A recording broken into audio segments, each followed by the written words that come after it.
Alhamdulillahi rabbil alamin wa bihi nasta'inuhu ala umuri dunya waddin wassalatu wassalamu ala nabiyyina Muhammadin wa ala alihi wa ashabihi wa man ihtada bihadihi bi ihsanin ila yaumiddin, amma ba'd.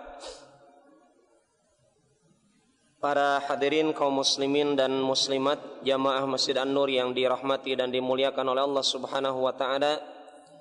Assalamualaikum warahmatullahi wabarakatuh.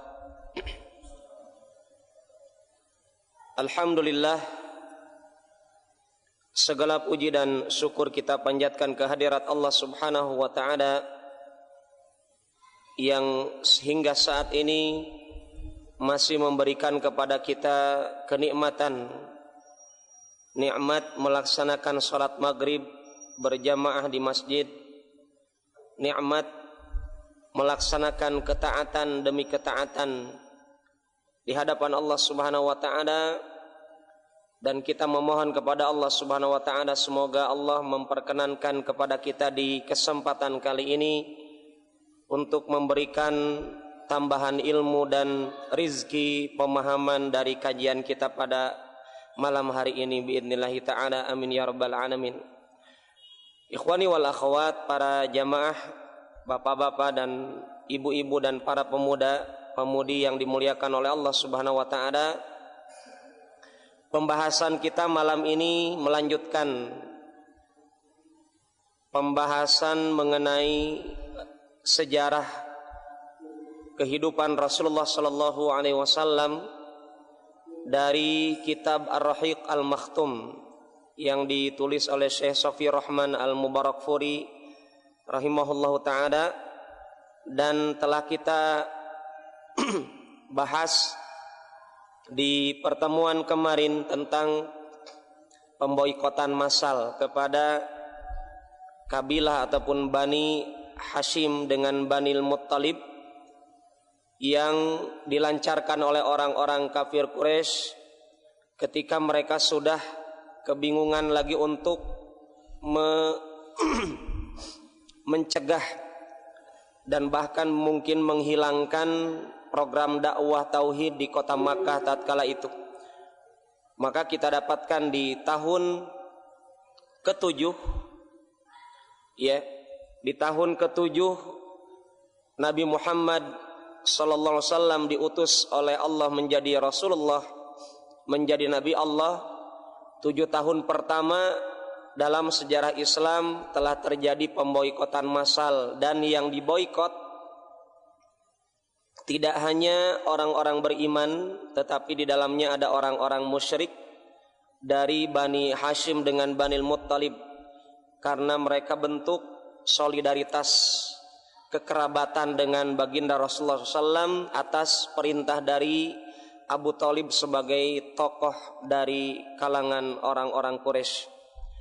Ikhwani dan akhwat yang dimuliakan oleh Allah, di tahun 7 kenabian ini selama perjalanan 3 tahunlah terjadinya pemboikotan, dan telah selama pemboikotan ini kita dapatkan berakhir di tahun 10 kenabian dengan disponsori oleh lima orang tokoh-tokoh orang-orang musyrik Quraisy yang mereka menentang, sehingga dengan adanya penentangan dari 5 orang tokoh ini jadilah dihapus ataupun gugurlah pemboikotan massal yang terjadi kepada Bani Hashim dan Banil Muttalib. Terlebih hal ini juga telah diberitakan oleh Rasulullah sallallahu alaihi wasallam kepada Abu Thalib bahwasanya lembaran pemboikotan yang ditempel di tembok Ka'bah itu telah dimakan rayap kecuali lembaran yang tercantum di atasnya kalimat Allah Subhanahu wa taala. Dan dengan inilah kita dapatkan pemboikotan ini berakhir. Kemudian Syekh Safi Rahman Al-Mubarakfuri rahimahullah ta'ala, beliau mengalihkan pembahasan masih di tahun 10 kenabian. Jadi sudah sekitar 10 tahun Rasulullah SAW berdakwah di kota Makkah, Dan di tahun inilah, tahun 10 Hijriah inilah, tahun 10 kenabian, afwan. Di tahun 10 kenabian ini, setelah Rasulullah SAW dibebaskan oleh orang-orang musyrik Quraisy dari pemboikotan massal ini, orang-orang Quraisy mengadakan apa? Mengirim delegasi, utusan. Dan ini merupakan delegasi ataupun utusan terakhir dari kalangan kafir Quraisy kepada Abu Thalib. Dikarenakan ikhwan dan akhwat yang dimuliakan oleh Allah Subhanahu wa taala, kita lihat Abu Thalib ini adalah tokoh Quraisy, tidak hanya tokoh Bani Muthalib dengan Bani Hashim. Abu Thalib selain sebagai pamannya Rasulullah, beliau adalah orang yang dinomorsatukan di kota Makkah ketika itu, pemimpin orang-orang Quraisy. Maka di sisi lain juga kita mengetahui bahwasanya Abu Thalib ini adalah orang yang membela dakwahnya Rasulullah SAW dengan kekafirannya. Di sisi lain juga kita memahami usianya adalah semakin bertambah. Ditambah lagi kesulitan, kepahitan yang dirasakan oleh Abu Thalib ketika 3 tahun mengikuti pemboikotan di mana? Di Bani Hashim. Pak ikhwan, kita tahu Abu Thalib, maka Syafi'i Rahman menyebutkan ini adalah delegasi terakhir kepada Abu Thalib karena ini adalah akhir-akhir hayatnya Abu Thalib. Ya, di usia beliau yang sudah menginjak usia 80 tahun. Usia 80 tahunan. Maka kita dapatkan orang-orang Quraisy setelah membebaskan Bani Hashim dengan Bani Muthalib, mereka tetap mempersulit, mempersempit ruang gerak dakwah Islam yang dilancarkan oleh Rasulullah SAW dengan para sahabat di kota Makkah, tetapi tanpa pemboikotan. Ya. Kemudian selain itu mereka tetap membenci dakwahnya Islam, dakwah tauhid yang didakwahkan oleh Rasulullah SAW. Maka mereka berusaha untuk mengutus utusannya kepada Abu Thalib yang sudah lansia, yang mungkin sesaat lagi mereka prediksikan. Ini juga kekhawatiran yang terdapat pada tokoh-tokoh musyrik Quraisy. Jangan sampai Abu Thalib kalau masuk Islam, wah itu menjadi malapetaka. Ya, yang menjadikan apa, Pak? Kalau Abu Thalib masuk Islam, ini prediksi orang-orang Quraisy. Ya, kalau Abu Thalib masuk Islam, kemungkinan besar yang di bawahnya apa? Akan mengikuti apa yang diyakini Abu Thalib. Karena karakter orang-orang Arab ketika itu demikian. Kita dapatkan nanti beberapa tahun kemudian ketika Fathu Makkah, ya, kita dapatkan Rasulullah SAW mendapatkan surat An-Nasr, dekatnya kematian Rasulullah SAW ketika apa? Setelah Rasulullah SAW mengutus utusan-utusan kepada kabilah-kabilah untuk masuk Islam. Dan itu kan kita tahu bagaimana kabilah-kabilah tersebut ketika pemimpin kabilahnya masuk Islam, maka bawahannya masuk Islam. Dan itu yang ditakutkan oleh orang-orang kafir Quraisy seperti Abu Jahal dan Abu Lahab kepada sosok Abu Thalib. Kalau dia masuk Islam, maka jangan sampai Bani Hashim seluruhnya akan muslim. Jangan sampai Bani Muthalib seluruhnya akan muslim, mengikuti keyakinannya Abu Thalib sebagai tokoh mereka. Maka kaum muslimin dan muslimat yang dimuliakan oleh Allah Subhanahu wa taala, hal ini jelas tidak diharapkan oleh orang-orang kafir Quraisy. Mereka sebagaimana diungkapkan oleh Ibnu Ishaq, ahli sejarah dan yang selainnya, beliau sebutkan ketika Abu Thalib menginjak usia di 80 tahunan dan beliau sakit-sakitan, ketika beliau itu adalah Abu Thalib ini sedang dihinggapi penyakit, di antara sebabnya apa? Pengaruh dari pemboikotan 3 tahun berturut-turut kemarin. Ya. Kemudian hal ini menjadikan ketakutan bagi orang-orang kafir Quraisy akan dekatnya ajalnya Abu Thalib dan tidak jelasnya bagaimana kedudukan Abu Thalib di hadapan dakwahnya Rasulullah SAW. Ini menurut pandangan orang kafir Quraisy. Maka orang Quraisy mengatakan di antara sesama mereka, kata Ibnu Ishaq, sesungguhnya Hamzah dengan Umar telah masuk Islam. Ini dialog di antara orang-orang kafir Quraisy. Dan sungguh kita yakini, kita sadari, kata orang Quraisy, bahwasanya dakwahnya Muhammad telah menyebar di seluruh kabilah-kabilah di kota Makkah. Ya, maka mereka mengatakan dengan perenungan ataupun dengan kesimpulan tadi, mereka katakan kalau begitu dakwah Muhammad ini telah menyebar, diketahui oleh seluruh orang di lapisan masyarakat, kelas bawah apalagi kelas atas di kota Makkah telah tahu bagaimana karakter Muhammad dengan dakwahnya. Maka mesti ada orang yang diutus kepada Abu Thalib untuk apa? Untuk menentukan keputusan dirinya dan untuk berusaha menyerahkan anak saudaranya itu, yaitu Nabi Muhammad SAW. Fa ikhwani wal akhwat yang dimuliakan Allah Subhanahu wa taala, demikian juga sebagaimana yang mereka ungkapkan dalam riwayat yang lain, mereka katakan kita takut seandainya Abu Thalib ini meninggal dunia saat ini, kemudian akan menjadi celak, aib bagi orang Arab mendengar Abu Thalib. Kalau terdengar dia masuk kategori masuk Islam. Itu yang ditakutkan oleh orang-orang kafir Quraisy. Maka mereka katakan harus berusaha saat ini, detik-detik terakhir, ya, karena ciri-ciri ajalnya Abu Thalib telah terlihat dari sakit-sakitan yang dirasakan oleh Abu Thalib tatkala itu. Maka ikhwan dan akhwat yang dimuliakan Allah Subhanahu wa taala, berangkatlah sekitar 25 orang, ya. 25 orang, mungkin bagian kementeriannya, Pak, di kota Makkah, para petinggi negara Makkah. Tatkala itu sekitar 25 orang berangkat untuk menjenguk Abu Thalib.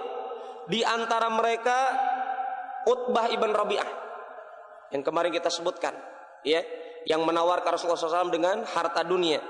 Syaibah ibn Rabi'ah, Abu Jahal tidak ketinggalan, Umayyah ibn Khalaf, Abu Sufyan ibn Harb. Kita tahu Abu Sufyan tatkala itu belum muslim. Dan Abu Sufyan muslimnya kapan? Setelah ketika Fathu Makkah. Ya, ini 5 orang di antara 25 orang yang mengunjungi Abu Thalib ketika itu, dan mereka memprediksi Abu Thalib adalah sedang sakit yang menjadikan sebab dia akan meninggal dunia. Kemudian mereka tibalah di rumahnya Abu Thalib dan menjenguk Abu Thalib dengan mengatakan, ya Abu Thalib, wahai Abu Thalib, innaka minna haitsu qad alimta. Engkau ini termasuk golongan kami, bagian dari kami, sebagaimana engkau ketahui, kata mereka itu. Wa qad hadaraka ma tara, dan sungguh telah mendatangimu apa yang engkau saksikan sendiri. Apa itu? Ajalmu itu sebentar lagi. Kurang lebih maknanya begini. Kata orang-orang Quraisy ini, pemuka Quraisy ini, sungguh engkau telah melihat ciri-ciri engkau akan meninggal dunia. Wa takhawwafna 'alaik, sungguh kami sangat khawatir kepada dirimu. Tapi khawatirnya bersifat negatif, ya. Khawatir engkau itu murtad dari ajaran nenek moyang. Ini yang dikhawatirkan oleh orang-orang 25 orang ini. Kami khawatir sesuatu menimpa dirimu, kata orang-orang Quraisy ini. Wa qad 'alimtal ladzi bainana wa baina bani akhik, dan engkau telah mengetahui apa yang terjadi antara diri kami dengan anak saudaramu, dengan Muhammad. Fada'uhu fakhudh lahu minna, ya, fada'hu wa khudh lahu minna, biarkan Muhammad kami ambil dan silakan engkau ambil dari kalangan pemuda yang kami miliki. Barter, ini yang pernah dia tawarkan sebelumnya. Orang musyrik dulu pernah menawarkan, sekarang juga sedang sekaratnya Abu Thalib, mereka menawarkan itu juga. Wa khudh lana minhu, ambillah dari kami pengganti dari Muhammad itu. Liyakuffa anna wa nakuffa anhu, agar kami mensudahi urusan ini dan dia juga mensudahi urusan itu dengan kami. Artinya masalah itu. Waliyada'una wadinana wa nada'uhu wadinahu, dan kami akan meninggalkannya dengan dinnya, ya, dan kami akan membiarkannya dengan keyakinannya, dan dia akan meninggalkan kami dengan keyakinan kami. Faba'atha Abu Thalib, kemudian Abu Thalib mengutus utusan, faja'ahu, artinya apa? Mengutus utusan untuk mendatangkan siapa, ikhwat? Nabi Muhammad SAW. Maka tatkala itu Nabi Muhammad datang sekalian menjenguk Abu Thalib, Kemudian Abu Talib mengatakan, ya bana akhi, wahai anak saudaraku, haulai asyrafu qaumik. Mereka ini 25 orang ini adalah para tokoh pembesar, para pemuka kaum Quraisy. Tokoh-tokoh Mekah saat ini berada di rumahku saat ini, kata Abu Talib di hadapan Nabi Muhammad SAW. Qad ijtama'u laka liyu'tuk. Mereka telah berkumpul saat ini untuk apa? Untuk memberikan sesuatu kepadamu, waliyakhudhu minka, dan agar mereka diperbolehkan mengambil sesuatu darimu. Barter apa yang akan diberikan? Wallahu ta'ala alam. Kita lihat. Thumma akhbarahu billadhi qalu lahu wa aradu alaihi min adami ta'arud kulla fariqin lil akhar. Kemudian Abu Talib mengabarkan kepadanya dengan apa yang mereka ucapkan, dan mereka menentang dengan perkara-perkara yang diyakini oleh Nabi Muhammad SAW. Fa ikhwan dan akhwat yang dimuliakan oleh Allah Subhanahu wa taala. Kemudian faqala lahum Rasulullah sallallahu alaihi wasallam. Maka baginda Rasulullah SAW dalam kondisi Abu Talib sakit yang menyebabkan kematiannya, Rasulullah SAW menjawab, ara'aitum. Jawabannya dengan bentuk pertanyaan. Bagaimana pendapat kalian, wahai para tokoh orang kafir Quraisy yang masih musyrik? Ya, ara'aitum in a'taitukum kalimah takallamtum biha. Bagaimana pendapat kalian kalau aku berikan kepada kalian, aku sodorkan, ya, satu kalimat yang kalian ucapkan dengan kalimat itu, hanya satu kalimat. Rasulullah hanya meminta dari kalian. Kata Rasulullah, aku hanya meminta dari kalian satu kalimat. Bagaimana kalau kalimat ini aku berikan kepada kalian? Malaktum bihal Arab. Dengan satu kalimat ini, satu kata ini, dengan sebab kalimat yang kalian ucapkan kalimat ini, maka kalian akan menguasai seluruh orang-orang Arab. Seluruh negeri Arab akan kalian kuasai. Wadanat lakum bihal ajam. Dan orang-orang non-Arab akan bertekuk lutut di bawah kekuasaan kalian. Orang Arab seluruhnya di bawah kekuasaan kalian, orang non-Arab juga demikian. Ya, fa ikhwani wal akhwat yang dimuliakan oleh Allah Subhanahu wa taala, di dalam redaksi kisah yang lain disebutkan wa tuaddi ilaihim bihal ajam al jizyah. Dalam kisah yang lain disebutkan, riwayat yang lain apa? Orang-orang non-Arab akan menunaikan upeti jizyah pajak kepada kalian gara-gara kalian mengucapkan kalimat ini. Ikhwan, Abu Jahal ada orang di situ. Utbah ibn Rabi'ah, orang-orang cerdas, tokoh-tokoh pemuka agama, orang-orang musyrik di Makkah berkumpul tatkala itu mendengarkan kalimat ini, sodoran dari Rasulullah SAW. Maka Rasulullah SAW mengatakan, ai ammi, wahai pamanku, afala ad'uhum ila ma huwa khairun lahum. Sudikah kiranya aku mengajak mereka ini, 25 orang ini.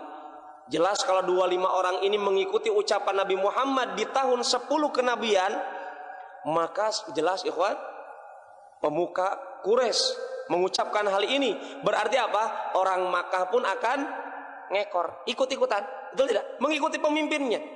Maka Nabi Muhammad mengatakan, wahai pamanku, sudikah kiranya aku akan mengajak mereka dengan sesuatu perkara yang lebih baik untuk mereka. Ini Rasulullah yang tidak pernah berbohong, yang dikenal amanah, terpercaya di kalangan mereka sebelum diutus oleh Allah menjadi Nabi dan Rasul, mengatakan kepada mereka saat itu ketika akan wafatnya Abu Talib, akan aku tunjukkan kepada mereka perkara yang terbaik. Ya, dan orang-orang Quraisy pernah mereka katakan apa? Ma'arafika kadziban qattun.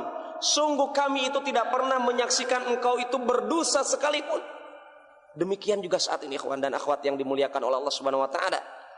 Maka tatkala mengatakan hal itu, 25 orang tadi, Pak, termasuk juga Abu Talib, kebingungan, berpikir, merenung kalimat apa ini? Ya, mereka tidak tahu bagaimana membantah penawaran itu. Ya, itu penawaran Rasulullah hanya satu kalimat, satu kata. Ya, satu kata ini ditawarkan kepada orang-orang Quraisy, mereka bingung bagaimana kami membantah kalimat tersebut. Ya, karena kalimatnya sangat bermanfaat. Kekayaan kota Makkah mereka kuasai, kekayaan non kota Makkah juga, luar Makkah juga dikuasai. Bahkan luar Arab juga dikuasai oleh mereka. Itu janji Rasulullah kepada mereka.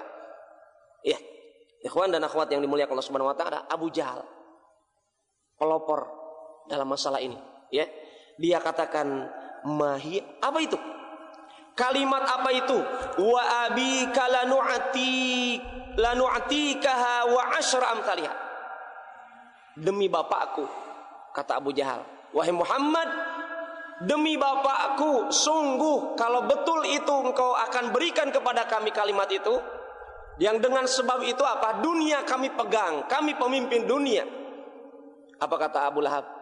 "Kami akan memberikan syarat itu, walaupun 10 kali lipat." Itu Abu Jahal.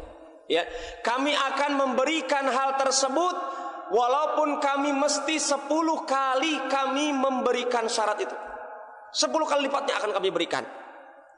Maka apa yang dikatakan Rasulullah SAW, utusan Allah, "Taqulun," ucapkan, "La ilaha illallah." Ikhwan, ya, syaratnya hanya itu, kalimat la ilaha illallah. Wa takhla'una ma ta'buduna min duni. Lepaskan seluruh sesembahan-sesembahan selain Allah. Lepaskan keyakinan-keyakinan yang berkaitan dengan keyakinan yang menyelisih keyakinan apa?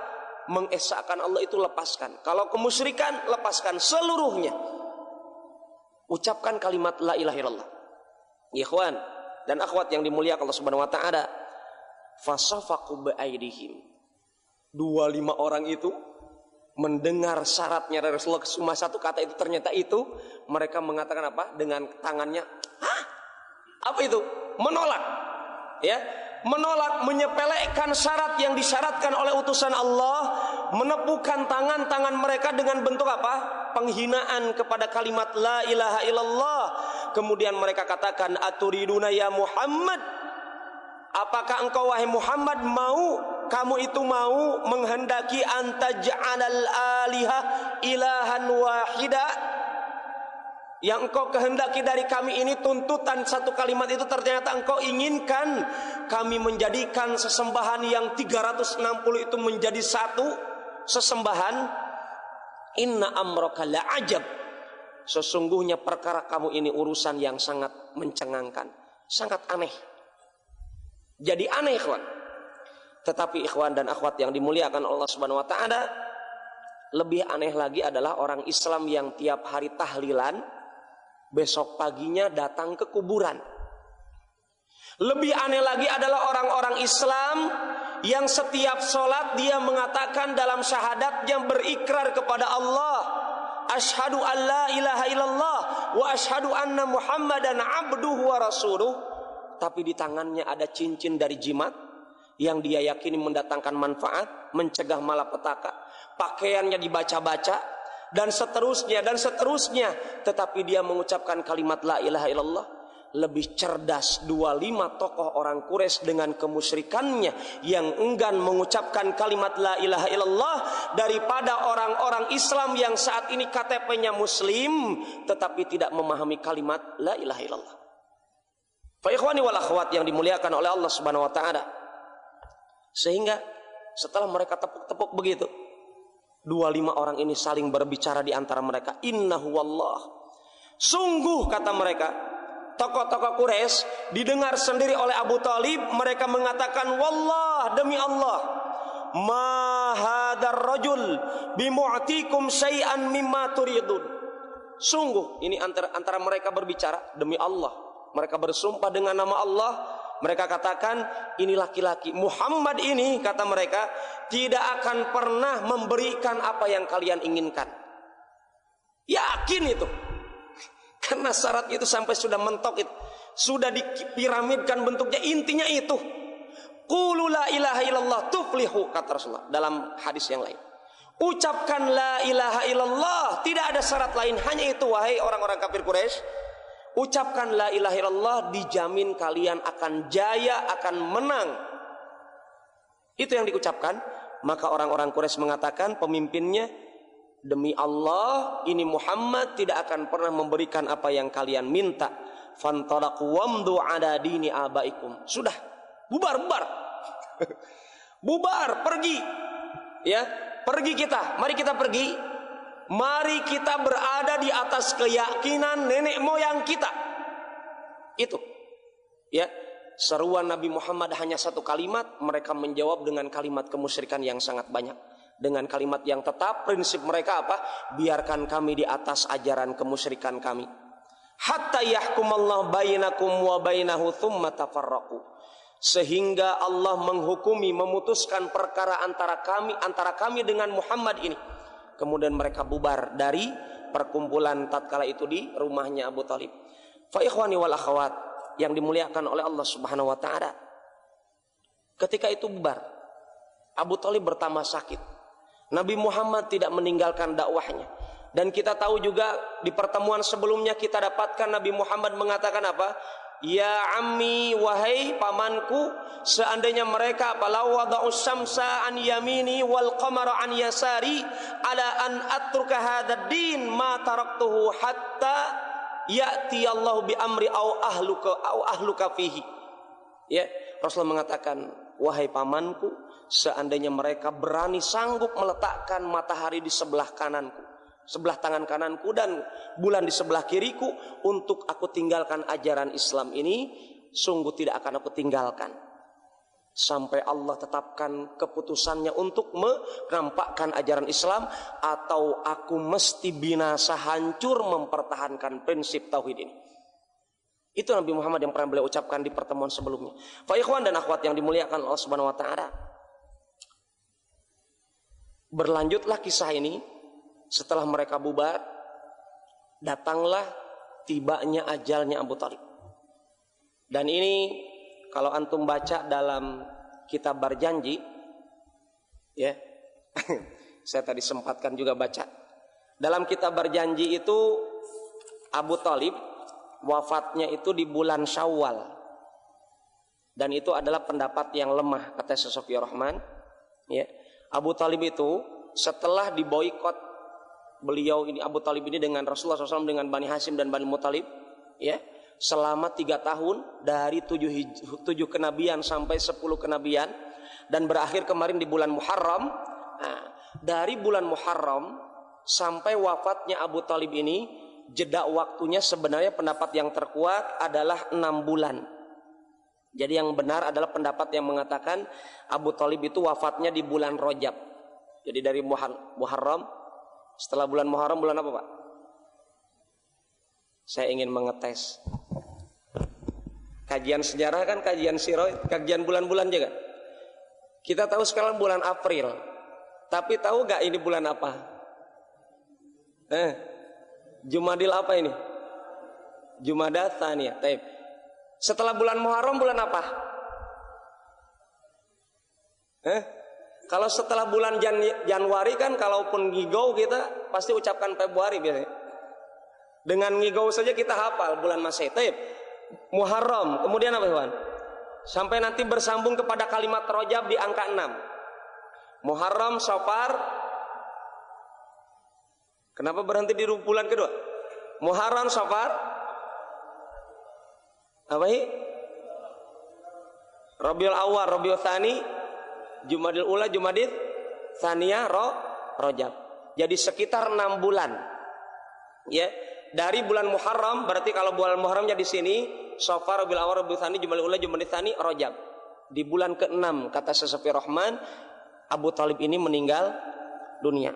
Fa ikhwani wal akhwat yang dimuliakan Allah Subhanahu wa taala, tadi saya katakan di kitab Berjanji, seingat anak tadi bulan Syawal. Ini pendapat yang lemah, ya, yang dilemahkan oleh para ulama. Artinya mengingatkan antum yang masih baca Berjanji, tolong di dalamnya ada belum nanti berita kemusyrikan. Ini baru berita dhaif, hadis dhaif, ya. Taib, kisah lemah dalam hal ini. Taib, ikhwan, kita lihat berkenaan dengan wafatnya Abu Talib. Bagaimana kita tahu Abu Talib yang pengorbanan jiwa raganya, ya, bahkan harta dan nyawanya dan seluruhnya hidupnya untuk Islam, untuk dakwah Islam, ya, seorang yang musyrik, tatkala dia sakit, ya. Kemudian ketika itu dalam hadis riwayat Bukhari, demikian juga dalam hadis riwayat Muslim dari Al-Musayyab radhiyallahu an, beliau katakan anna Abu Thalib lamma hadaratul wafa dakhala alaihi nabi. Ya. Ketika Abu Thalib dia ini sedang sekarat, hadaratul wafa, wafat menghadiri dirinya, artinya sedang kondisi sakaratul maut, Rasulullah SAW masuk ke dalam kamar yang di dalamnya ada Abu Thalib. Wa indahu Abu Jahlin wa Abdullah ibn Abi Umayyah. Ternyata didapatkan di dalam kamar Abu Thalib sudah ada Abu Jahal dengan Abdullah ibn Abi Umayyah. Abu Jahal akan mati sangit ketika perang Badar. Abdullah ibn Abi Umayyah, kata Imam Ibnu Hajar Al-Asqalani, Abdullah ibn Abi Umayyah akan masuk Islam di kemudian hari biidznillah ta'ala. Tapi tatkala itu dalam kondisi musyrik. Dua teman dekatnya Abu Thalib menengok Abu Thalib dalam kondisi sakaratul maut. Sudah duduk di samping Abu Thalib, Rasulullah SAW datang. Ikhwan dan akhwat yang dimuliakan Allah Subhanahu wa taala, Rasulullah SAW mengetahui itu adalah kondisi sakaratnya Abu Thalib, tidak beliau sia-siakan. Rasulullah SAW sudah sering kali mendakwahi Abu Thalib di kesempatan-kesempatan yang lain. Bahkan dalam kondisi sakaratul maut, bahkan Rasulullah SAW sangat mengerti tentang karakter orang yang akan meninggalkan dunia sebelum memasuki alam barzah. Sebagaimana kita tahu sabda Rasulullah SAW, man kana akhiru kalamihi la ilaha illallah dakhalal jannah. Barang siapa yang perkataan, ucapan terakhir seseorang yang sedang sakaratul maut adalah kalimat la ilaha illallah, dijamin masuk surga. Itu yang beliau ingat. Ada jaminan dari Allah akan dimasukkan surga oleh Allah seorang Abu Thalib. Maka Rasulullah SAW tatkala mendapatkan Abu Thalib sedang menegang nyawa sakaratul maut, beliau berseru, "Ai ammi, wahai pamanku, kul, ucapkan la ilaha illallah." Ucapkan kalimat la ilaha illallah. Kalimatun uhajjulaka biha indallah. Dengan kalimat ini aku akan membela engkau nanti di hari kiamat di hadapan Allah. Ikhwan, Rasulullah SAW memberikan solusi terbaik kepada Abu Thalib tatkala itu. Faqala Abu Jahlin wa Abdullah ibn Abi Umayyah. Abu Jahal dan Abdullah ibn Abi Umayyah membantah, ya. Tidak diam tatkala Rasulullah SAW mengajak Abu Thalib bersyahadat, mengajak Abu Thalib masuk Islam. Abu Jahal dengan Abdullah ibn Abi Umayyah mengatakan, ya Abu Thalib, wahai Abu Thalib, targhabu an millati Abdul Muttalib, engkau ini membenci ajaran nenek moyang engkau Abdul Muttalib. Engkau benci ajaran nenek moyangmu, ajaran bapamu engkau benci. Kata siapa ini? Kata Abu Jahal. Kata Amr ibn Hisham, yang tidak mendapatkan hidayah dari Allah dengan sebab doanya Rasulullah. Kemarin kita dapatkan Umar bin Khattab dengan Amr ibn Hisham. Abu Jahal didoakan, tapi yang masuk Islam hanya Umar. Abu Jahal mengatakan, atarghabu an millati Abdul Muttalib, engkau benci ajaran bapakmu Abdul Muttalib. Falam yazala yukallimah, terus mengatakan itu, engkau benci kok, pokoknya bikin pusing Abu Thalib, ya, agar Abu Thalib bertahan di atas prinsip kemusyrikannya. Dia berbicara, Nabi Muhammad berkata mendakwahi, ya paman, wahai pamanku, ucapkan kalimat itu, la ilaha illallah, ucapkan kalimat, berulang-ulang dibantah terus. Ikhwan, ya, demikian dakwah Rasulullah SAW sampai kata Rasulullah SAW, kata Al-Musayyib, hatta qala akhra syai'in kallamahum bihi, sampai terdengar diucapkan oleh Abu Thalib ketika akhir kehidupannya di dunia ini, dia mengatakan ada millati Abdul Muttalib, di atas ajaran nenek moyangnya, di atas ajaran bapaknya Abdul Muttalib. Abu Thalib, paman Rasulullah, yang berkorban siang dan malam membela Rasulullah 3 tahun berturut-turut di atas kelaparan, kesusahan dengan Rasulullah SAW, merasakan kesulitan dakwah Islam. tetapi dia meninggal dalam keadaan di atas ajaran nenek moyangnya. Maka apa yang kata Rasulullah? Faqala an-nabiy sallallahu alaihi wasallam, la astaghfiranna laka ma lam unha anhu. Sungguh aku akan senantiasa terus-terusan meminta ampun kepada Allah untuk engkau wahai pamanku, selama Allah tidak mencegah melarang diriku untuk mendoakan pengampunan untuk dirimu. Rasulullah memahami pengorbanannya. Beliau ingin membalas kebaikan Abu Thalib dalam dakwah Islam, dalam pembelaan dirinya. Dengan apa bentuk balasan beliau? Aku akan berdoa, kata Rasulullah, meminta ampun untuk dirimu, semoga dengan itu Allah mengampuni dirimu. Fa ikhwan dan akhwat yang dimuliakan oleh Allah Subhanahu wa taala, Allah turunkan ayat teguran kepada Rasulullah, demikian juga kepada kita semuanya. Dalam surat At-Taubah ayat 113 Allah turunkan ketika itu, ketika Rasulullah SAW akan mendoakan untuk pengampunan dari Allah kepada Abu Thalib. Allah turunkan firman-Nya, "Ma kana lin-nabiyyi walladzina amanu an yastaghfiru lil musyrikin." Tidak pantas untuk seorang nabi dan orang-orang yang beriman, kita semuanya, tidak pantas untuk seorang nabi dan pengikut nabi an yastaghfiru lil musyrikin, untuk memintakan ampun kepada Allah bagi keluarga mereka orang-orang yang musyrik, walau kanu uli qurba. Walaupun yang dimintakan ampun ini adalah uli kurba, karib kerabat mereka. Mimba di mata bayyana lahum, setelah apa yang telah jelas di hadapan mereka akan kekafirannya kerabat-kerabat mereka. Meninggal dalam keadaan kafir. Annahum ashabul jahim, mereka diberikan kabar gembira oleh Allah termasuk rombongan penduduk penghuni neraka jahim, Abu Thalib waliyadzubillah. Ikhwani wal akhwat yang dimuliakan Allah Subhanahu wa taala, demikian juga ayat yang Allah turunkan khusus kepada Rasulullah SAW. Allah katakan, innaka la tahdi man ahbabta walakinnallaha yahdi man yasha wa huwa a'lamu bil muhtadin. Setelah kalimat yang Rasulullah ucapkan tadi, Allah turunkan juga ayat yang lain, innaka la tahdi man ahbabta. Sesungguhnya engkau wahai Muhammad tidak akan sanggup memberikan hidayah kepada seseorang yang engkau cintai, yaitu Abu Thalib. Walakinnallah, akan tetapi Allah yahdi, akan senantiasa memberikan hidayah may yasha, bagi siapa yang Allah kehendaki, wa huwa a'lam, dan dialah yang lebih mengetahui, bukan engkau wahai Muhammad. Allah yang lebih mengetahui bil muhtadin, siapakah orang-orang yang pantas mendapatkan hidayah Allah. Fa ikhwan dan akhwat yang dimuliakan oleh Allah Subhanahu wa taala, dengan hal ini kita dapatkan Abu Thalib, menurut akidah Ahlussunnah wal Jamaah, Abu Thalib dengan pengorbanan yang sangat banyak, dia termasuk orang-orang yang dikekalkan dalam nerakanya Allah waliyadzubillah.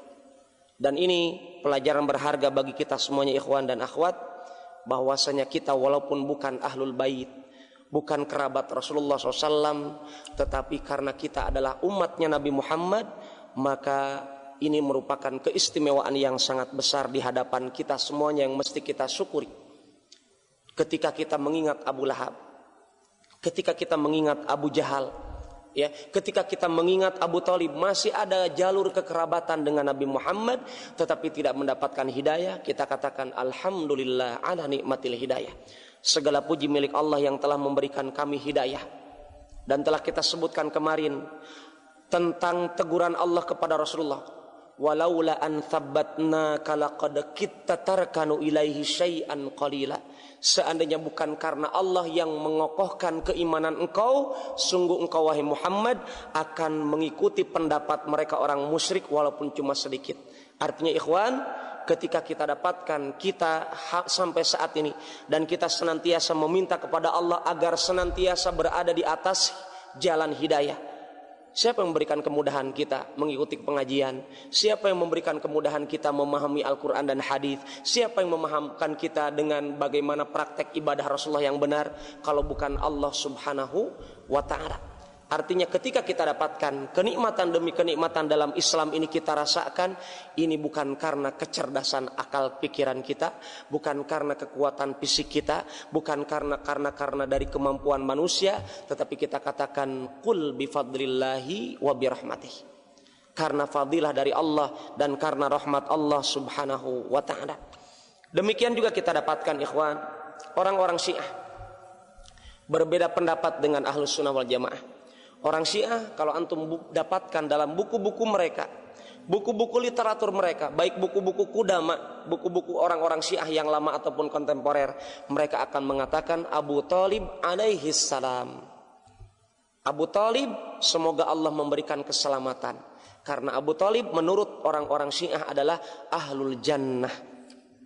Ikhwan dan akhwat yang dimuliakan Allah Subhanahu wa taala, tidak mungkin kita menolak Al-Qur'an.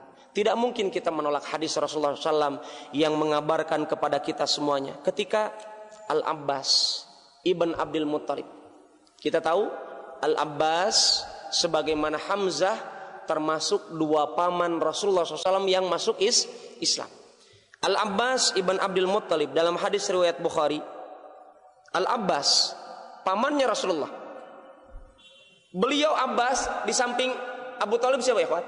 Adik kakak, betul? Al-Abbas Ibn Abdul Muttalib pernah mengatakan kepada Rasulullah SAW, ma agnaita an ammik ya Muhammad. Ingat, Abbas di hadapan Nabi Muhammad walaupun beliau seorang sahabat, di sisi lain beliau adalah pamannya Rasulullah. Maka Abbas beliau merasa sedih dengan kondisi yang menimpa Abu Thalib yang diancam dengan kekal di neraka. Ditetapkan oleh Rasulullah kekal dalam neraka, ditetapkan oleh Allah kekal dalam neraka. Maka Al-Abbas mengatakan kepada Rasulullah sebagai keponakan, sebagai sepupunya, ma agnaita an ammika, ya, ma agnaita an ammika, apa yang engkau bisa cukupkan kepada pamanmu, ya, apa yang bisa engkau berikan kepada pamanmu, fa innahu kana yahutuka wa yaghdabu lak. Wahai Muhammad, engkau tahu Abu Thalib itu telah mengerahkan seluruh kemampuannya untuk melindungi dirimu tatkala dia hidup. Sesungguhnya Abu Thalib, kata Abbas, dia saksikan, Abbas Ibn Abdul Muttalib menyaksikan, wahai Muhammad, engkau akui bahwasanya Abu Thalib itu telah marah untuk membela dirimu. Ini dalam bentuk apa ya Pak? Negosiasi Abbas. Bagaimana kedudukan Abu Thalib di hadapan Nabi Muhammad? Maka kata Rasulullah SAW, huwa fi dahdahin minnar. Abu Thalib dia terdapat dalam neraka yang paling ringan. Dahdah, siksaan teringan dalam neraka. Walaula ana, kata Rasulullah, seandainya bukan karena sebab diriku, lakana fid darkil asfali minan nar. Sungguh Abu Thalib akan berada di keraknya api neraka, waliyadzubillah. Ikhwan dan akhwat yang dimuliakan oleh Allah Subhanahu wa taala, demikian juga kita dapatkan dalam hadis riwayat Bukhari, tatkala Abu Sa'id Al-Khudri beliau mendengar Rasulullah SAW menyebutkan tentang Abu Thalib, kemudian beliau katakan, la'allahu tanfa'uhu syafa'ati yaumal qiyamah. Moga-moga syafaatku mendapatkan manfaatnya didapatkan oleh Abu Thalib di hari kiamat. Kita tahu nanti di hari kiamat syafaatnya Rasulullah SAW sangat banyak. Ada syafaatul udma yang Rasulullah berikan kepada seluruh umat manusia, ya. Syafaatul udma yang akan Allah izinkan kepada Rasulullah untuk memberikan syafaat kepada orang-orang yang meminta syafaat dari Rasulullah SAW, dari orang-orang yang beriman. Dan tolong diingat ikhwan, berkaitan dengan syafaat, ya, syaratnya orang akan mendapatkan syafaat. Syaratnya syafaat itu berlaku, yang pertama apa? Idnullahi lisyafi an yashfa'. Syafaat mesti ada dua syarat berlakunya syafaat nanti di hari kiamat. Adanya izin dari Allah kepada orang yang memberikan syafaat untuk memberikan syafaat. Yang kedua, ridallah lil masfu' anil masfu' lahu. Allah meridai orang yang diberikan syafaat oleh orang yang memberi syafaat. Misalkan kita meminta syafaat kepada Rasulullah, maka yang pertama syaratnya adalah mesti ada izin dari Allah bahwasanya Nabi Muhammad diberikan hak untuk memberikan syafaat kepada kita. Yang kedua, syarat syafaat akan terwujud adalah kita-kita ini berhak mendapatkan syafaat dari ridhonya Allah, mendapatkan syafaat dari Rasulullah SAW. Artinya tidak hanya dari satu pihak orang yang memberikan syafaat, tapi yang diberi syafaat pun mesti orang-orang yang diridhoi oleh Allah Subhanahu wa ta'ala. Maka kita dapatkan salah satunya Abu Thalib mendapatkan syafaat dari Rasulullah SAW. Dia memang kekal dalam neraka, tetapi dengan syafaat Rasulullah dia ditempatkan dalam neraka yang paling ringan. Kita dapatkan dalam hadis ini, dalam hadis Abu Sa'id Al-Khudri, beliau katakan, Rasulullah mengatakan, fayaj'al fi dahdahin minan nar tablughu ka'baihi. Ya. Nerakanya itu, api nerakanya itu hanya sampai kepada kedua mata kakinya Abu Thalib, tidak sampai kepada seluruh anggota tubuhnya. Tetapi apa? Dengan menginjakkan kakinya, dalam hadis yang lain Abu Thalib diberikan sandal bina'lain minan nar, dua sandalnya dari api neraka, kemudian api nerakanya sampai ke mata kaki, dan kemudian kepalanya itu mendidih karena sebab injakan dirinya dalam api neraka yang paling ringan ini. Wal ikhwani wal akhwat yang dimuliakan oleh Allah Subhanahu wa taala, dalam kisah ini kita dapatkan apa? Larangan bagi kita untuk mendoakan orang-orang yang musyrik, baik keluarga kita ataupun orang-orang dari tetangga-tetangga kita. Tidak boleh.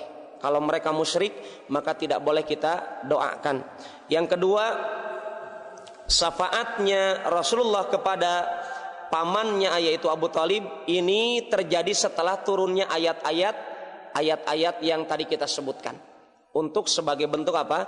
Keringanan dari Allah dengan siksaan Abu Thalib. Kemudian yang ketiga, kisah ini mendapatkan memberi pelajaran kepada kita bahwasanya kemusyrikan tidak akan mendatangkan manfaat bagi kita semuanya. Walaupun kita melaksanakan amalan-amalan ketaatan, tetapi kalau kita menyekutukan Allah, maka dengan izin Allah, orang-orang yang musyrik walaupun dia melaksanakan sholat, zakat, haji dan seterusnya, kalau dia menyekutukan Allah, maka tidak akan mendapatkan syafaat dari Rasulullah Sallallahu Alaihi Wasallam.